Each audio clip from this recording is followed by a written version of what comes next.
ये ने नोटिस किए थे सहाफ़ियों को, उस पर आज ये समाअत थी। 3 रुकते बेंच था सुप्रीम कोर्ट का, जिसकी सरबराही चीफ जस्टिस काजी फ़ायज़ ईसा कर रहे थे।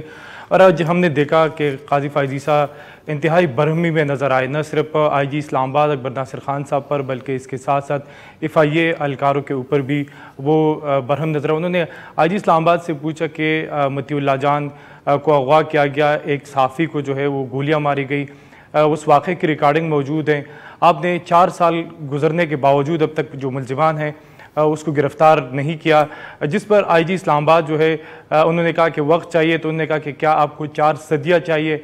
IG इस्लामाबाद कोई तसल्लीबख्श जवाब जो है वो नहीं दे सके इस केस में। फिर उस आज की समाअत में चीफ जस्टिस ने अटॉर्नी जनरल से मुकालमा करते हुए कहा कि क्यों न इस IG इस्लामाबाद को हटाया जाए, क्योंकि इसकी कारकर्दगी तसल्ली बख्श नहीं है।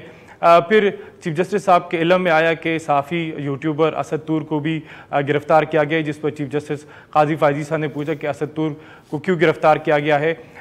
तो उस पर उनको बताया गया कि उन पर अदलिया का वक़ार मजरूह करने का इल्ज़ाम है, जिस पर चीफ जस्टिस काजी फ़ायज़ ईसा ने रिमार्क दिए कि हमने और न रजिस्ट्रार ने, सुप्रीम कोर्ट के रजिस्ट्रार ने किसी को शिकायत की। उन्होंने FIA की सरजनिश करते हुए कहा कि आपने एक सहाफ़ी को नोटिस जारी किया जिसमें अदलिया के वक़ार के बारे में जो जुर्म है उनका ज़िक्र किया है, लेकिन FIR में वो चीज़ नज़र नहीं आती।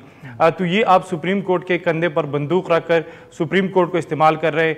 क्यों ना जो अफसरान सुप्रीम कोर्ट को इस्तेमाल कर रहे हैं उनके ख़िलाफ़ कार्रवाई करें, उनके ख़िलाफ़ FIR जो है वो करे।